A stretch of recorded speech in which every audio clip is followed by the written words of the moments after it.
जय हिंद साथियों, कैसे हैं आप सभी। आशा करते हैं साथियों आप सभी बेहतरीन होंगे और आपकी पढ़ाई भी एकदम बेहतरीन ढंग से चल रही होगी और आपका फिजिकल भी एकदम साथियों बेहतरीन ढंग से चल रहा होगा। तो साथियों आज का जो टॉपिक होने वाला है वो झारखंड पुलिस कांस्टेबल 2024 में जो हिंदी का पेपर नंबर 2 पूछा जाता है साथियों, जिसमें 50 प्रश्न पूछा जाता है, उसी का प्रैक्टिस सेट नंबर 60 है। इसके पहले साथियों आप लोगों के लिए 59 प्रैक्टिस सेट ऑलरेडी प्रोवाइड करवाई जा चुकी है, तो आप लोग जाके वीडियो देख सकते हैं और अपनी तैयारी का अंदाजा भी लगा सकते हैं। साथियों झारखंड पुलिस 2024 में जो जीके जीएस पूछा जाता है उसका भी प्रैक्टिस सेट चल रहा है, तो वो भी आप लोग देख सकते हैं। तो आइए स्टार्ट करते हैं वीडियो को बिना देर किए हुए साथियों। पहला प्रश्न है, कब बबा मरही त कब बरा चुरही का अर्थ है। किसी के लिए अपशगुन शब्द कहना, कार्य का अनिश्चित होना, प्रसन्नता व्यक्त करना, किसी का इंतजार करना। तो क्या होगा साथियों, कार्य का अनिश्चित होना, उसी को कहते हैं कब बबा मरही त कब बरा चुरही। ठीक है, उसी को कहते हैं कार्य का अनिश्चित होना। ठीक है, अगला प्रश्न है साथियों, निम्नलिखित वाक्यों में से संयुक्त वाक्य ज्ञात कीजिए। उसके पास टूटा हुआ खिलौना था। उसके पास खिलौना तो था किंतु वह टूटा हुआ था। जब उसके पास खिलौना था जब वो टूटा हुआ था।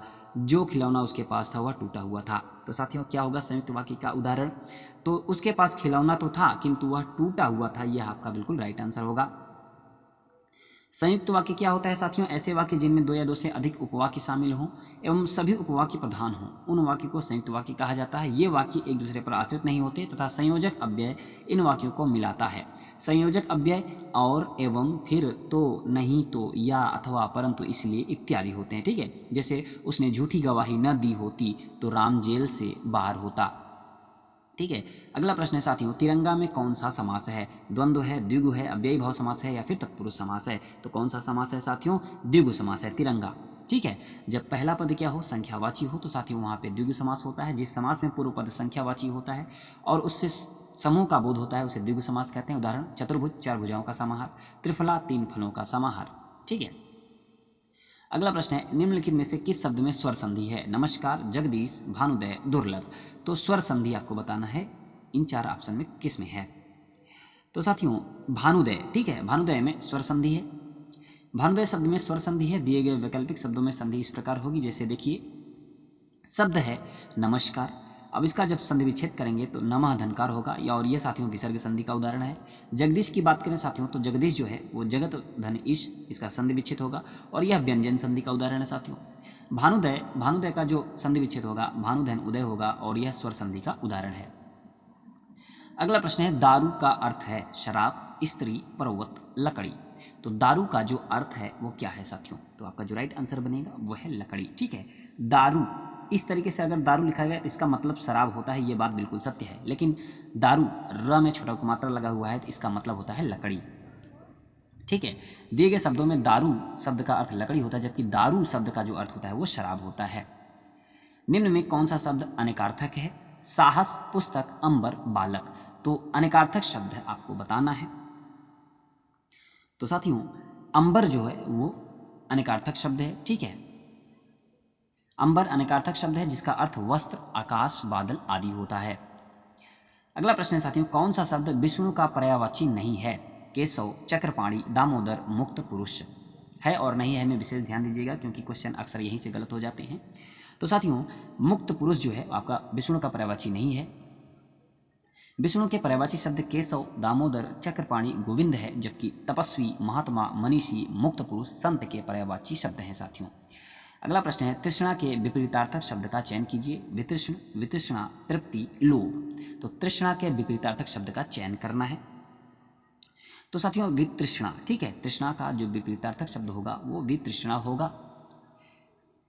ठीक है, जबकि तृप्ति का अतृप्ति का विलोम शब्द है। तृप्ति अतृप्ति क्या है, ये विलोम शब्द हैं साथियों। बुनाई शब्द में कौन सा प्रत्यय है। ई, आई, नाई, उपयुक्त, सभी। तो साथियों कौन सा प्रत्यय है, तो आई प्रत्यय है। बुनाई शब्द में जो प्रत्यय है वो आई प्रत्यय है। आई प्रत्यय से बनने वाले शब्द हैं बुनाई, धुलाई, खुदाई, पढ़ाई, पेराई, सिलाई, कसाई आदि हैं साथियों। अगला प्रश्न है, निम्नलिखित में से तद्भव शब्द कौन सा है। ग्राम, अश्रु, सूर्य, माथा। तद्भव शब्द आपको बताना है। तो साथियों माथा जो है वो आपका तद्भव शब्द है। ठीक है, जिसका तत्सम रूप मस्तक है। ग्राम, अश्रु और सूर्य तत्सम शब्द हैं जिनका तद्भव क्रमशः साथियों गांव होगा, आंसू होगा और सूरज है। ठीक है, बढ़ते हैं अगले प्रश्न की ओर। हे मेरे प्यारे देशवासियों, गणतंत्र दिवस की पूर्व संध्या पर आप सबको संबोधित करते हुए मुझे बड़ी प्रसन्नता हो रही है। इस वाक्य में हे मेरे प्यारे देशवासियों में कौन सा कारक है? अधिकरण कारक है, संबंध कारक है, कर्म कारक है या फिर संबोधन कारक है? तो कौन सा कारक है साथियों? संबोधन कारक है। ठीक है, संबोधन कारक है। संबोधन कारक क्या होता है? संज्ञा सर्वनाम का वह रूप जिससे किसी को बुलाने, पुकारने या बोलने का बोध होता है, तो वह संबोधन कारक कहलाता है। संबोधन कारक में अरे, हे, अजी आदि विभक्ति चिन्ह का प्रयोग होता है। संबोधन कारक में विराम चिन्ह के रूप में विस्मयादिबोधक चिन्ह का प्रयोग किया जाता है। तो विस्मयादिबोधक चिन्ह को देख के आपको पता हो जाना चाहिए। अगला प्रश्न है, निम्न में भाववाची का उदाहरण है। उससे बैठा नहीं जाता, राम से खाया नहीं जाता, राम पत्र लिखता है, सीता पुस्तक पढ़ती है। साथियों, आपको बताना है भाववाची का उदाहरण इन चार में से कौन कौन सा है। तो साथियों, क्या होगा आपका राइट आंसर? ये देखिए 12 का, अब भाववाची का उदाहरण आपको बताना है तो 12 का आप देखिए ऑप्शन देख लीजिए।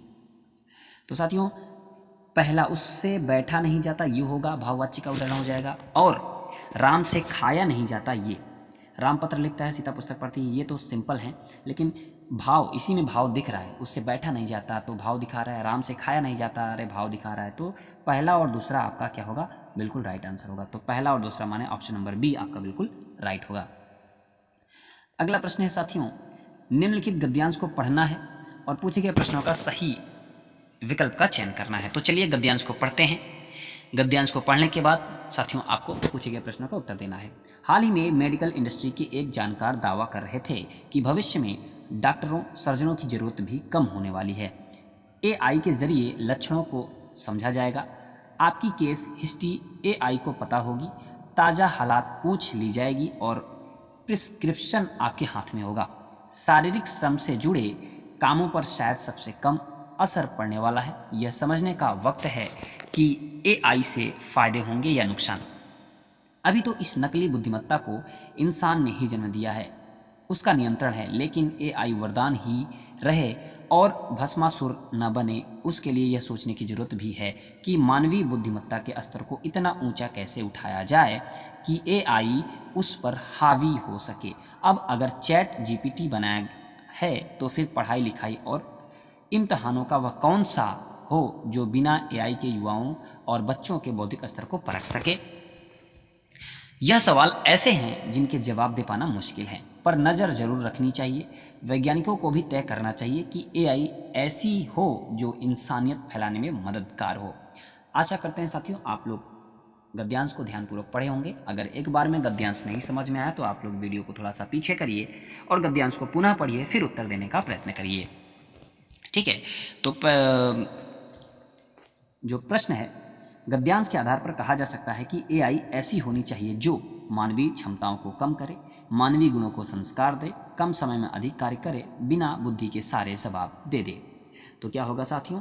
मानवीय गुणों का संस्कार दे। ठीक है, अगला प्रश्न है, समूह से भिन्न शब्द है, पढ़ाई लिखाई, रात दिन, कंकड़ पत्थर, चाय वाय। तो क्या है साथियों? चाय वाय यह समूह में नहीं था, माने गद्यांश में आप देखे होंगे, आपको नहीं मिला होगा। मानवीय शब्द में प्रत्यय है, आपको बताना है क्या है, वी है, यह है, ई है या फिर ई है। तो मानवीय शब्द में प्रत्यय बताना है, तो साथियों ई प्रत्यय है। ठीक है, एआई शारीरिक श्रम से जुड़े कार्यों पर संभवतः सबसे कम प्रभाव डाले। इससे कौन सा कार्य प्रभावित नहीं होगा? चिकित्सा, शिक्षण, खेतीबाड़ी, आविष्कार। तो साथियों खेतीबाड़ी जो है प्रभावित नहीं होगा। ठीक है, एआई को जन्म देने वाला कारक है आवश्यकता, तकनीक, सभ्यता, मानव। तो एआई को जन्म देने वाला जो कारक है साथियों वो है मानव। ठीक है,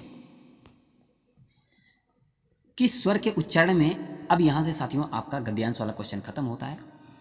क्वेश्चन नंबर 18 जो है वो किस स्वर के उच्चारण में दीर्घ स्वर से भी अधिक समय लगता है? अनुस्वार, अनुनासिक, हर्स्व या फिर लुप्त। तो साथियों लुप्त में जो है वो उच्चारण में दीर्घ स्वर से भी अधिक समय लगता है। जिन स्वरों के उच्चारण में दीर्घ स्वरों से भी अधिक समय लगता है उन्हें हम लुप्त स्वर कहते हैं, जैसे ओम, सुनो, आदि। ठीक है, निम्नलिखित में सर्वनाम है, घर, आप, पहाड़, नदी। तो सर्वनाम बताना है।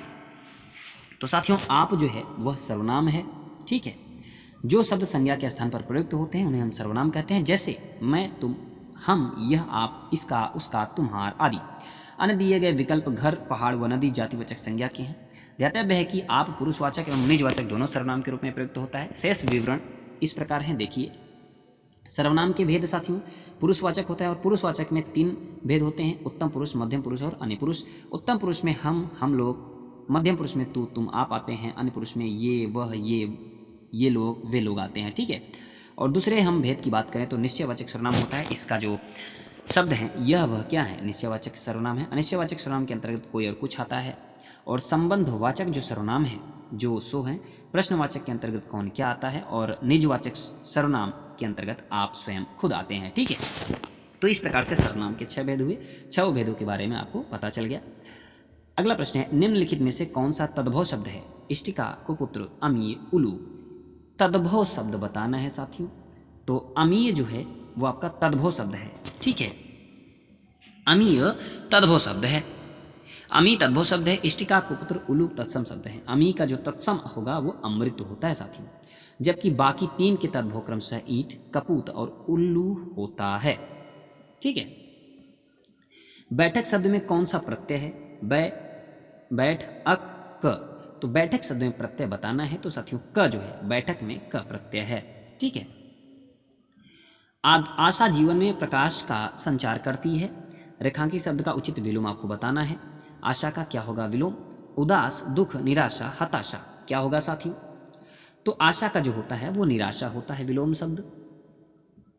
जीभ का पर्याय है वचन, रसना, ध्वनि, जीव। जीभ का पर्याय, तो साथियों रसना जो है वो जीभ का पर्याय है, ठीक है।